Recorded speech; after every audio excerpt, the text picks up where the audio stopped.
Hi everyone, I'm Andy from Jurong East Investor Centre. I'm Darren from Jurong East Investor Centre. So today we're going to talk about this topic called ETF. What is ETF? ETF is called Exchange Traded Fund. Okay, Exchange Traded Fund is basically a fund that is listed on the exchange.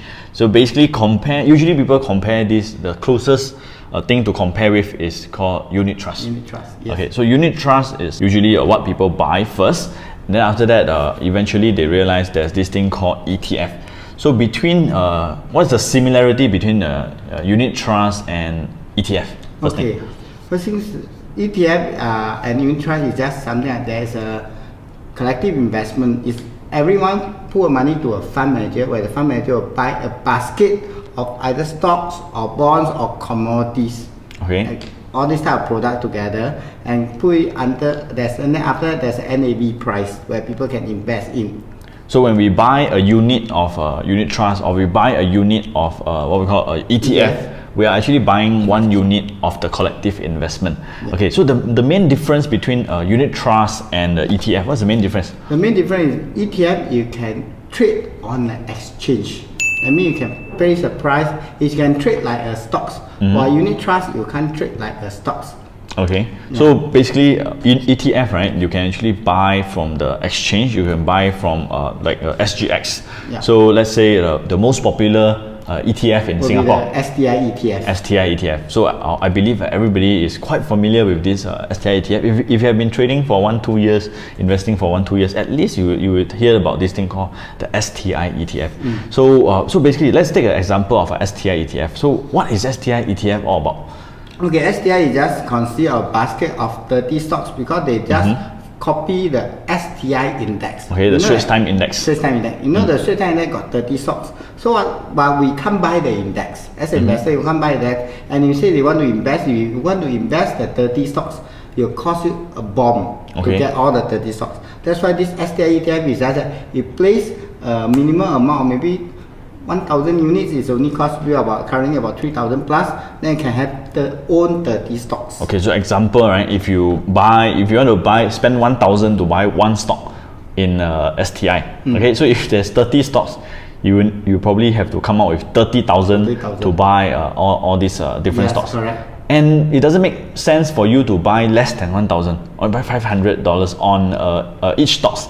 Why? It's because of the brokerage commission. So if you buy 500 for all the stocks, again, you will actually spend a lot, 30 times to buy commission 30 times, so that it actually costs you more to buy individually. Okay, so why people like to buy ETF is because it saves them time. Okay, you do not have to think about what to buy, which stock is the best, is Singtel the best or DBS is the best. And if you are people who prefer to buy blue chip stocks, okay, then STI ETF is actually a buffet. You actually you get everything. All the 30 blue chip stocks in one basket. Purchase. Okay, so basically all the 30 blue chip stock in one purchase, which is called the STI ETF. All right. So for investors, right, who want to start buying an ETF, let's say STI ETF. Okay. So how much usually you think that they can actually minimum, or does it make sense to buy? The minimum to invest is actually buy 100 units of ETF, which costs you maybe about $300, but it don't make sense because the commission will kill you in a way. So the commission will eat into your investment. All right. So basically, if let's say you spend $28 on commission, but you are paying $300 for the investment. So the cost is 10% already, right? Yes. Okay, right. So and that is buy only. What about sell again? Sell also the same price. Yeah. So again, if STI go up 20%, you are just breaking even. You haven't start making money. So basically, right, for STI ETF, okay, I think probably it makes more sense if you actually buy like maybe minimum 3,000 to 5,000 for beginner to kickstart on it. Kickstart. So basically, if you have less than 3,000 to 5,000, let's say your capital is less than 3,000 to 5,000. So I think the best choice is still unit trust. Okay, why? Is because again, zero sales charge. You do not pay for the sales charge. So basically, I think it's actually good, right, for beginners, right.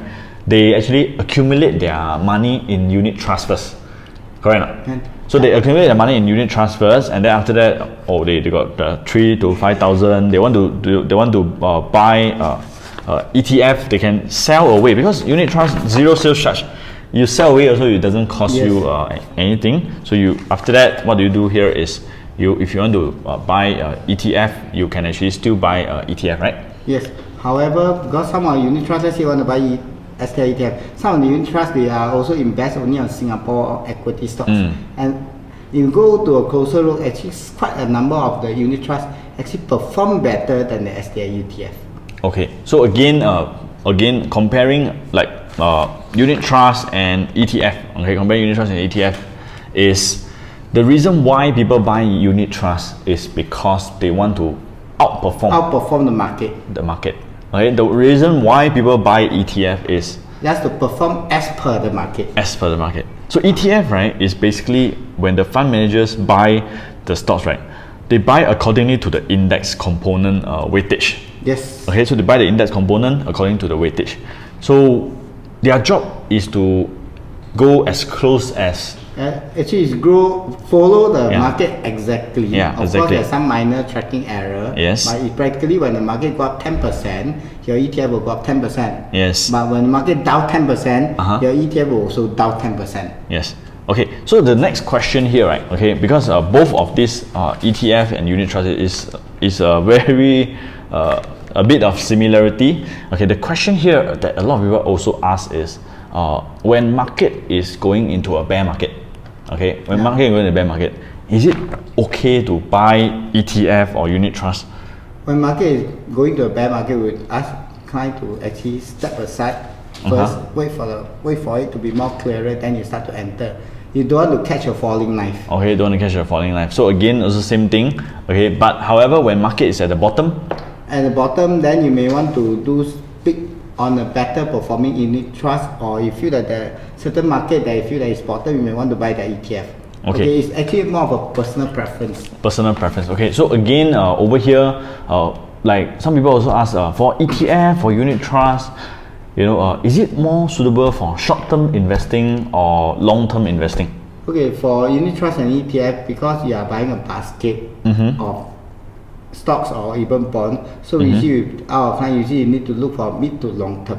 Okay. Yeah, you can't do it on the short term. Short term, maybe you may want to go on the stock trading aspect. Okay, so mid to long term in the aspect is around usually how many months? You must minimum have 3 to 5 year of time horizon. Okay, 3 to 5 years. Unit trust and ETF investment. I see. Okay, so some people also have their question is, you know, like Darren, I'm new. I just came out to work. I do not have much money or cash. Okay, can they still invest in this thing? Can they start early or should they wait? Both of them allow you to start on a monthly investment of $100 per month. Okay. Yeah. So for people that are new, you may want to start on a monthly regular investing of $100 per month. Start to build out your base and also build out your experience on investment. Okay, so again, we have this strategy that we're able to help you to invest automatically, okay, on a monthly basis. Okay, so in our next video, we're going to share with you this strategy. So again, thank you for watching us in this video to know more about ETF and the comparison with the unit trust. In the next video, we're going to share with you how you can actually have your automation on a monthly investment basis. Okay, so thank you for watching this. We'll see you in the next video. Thank you.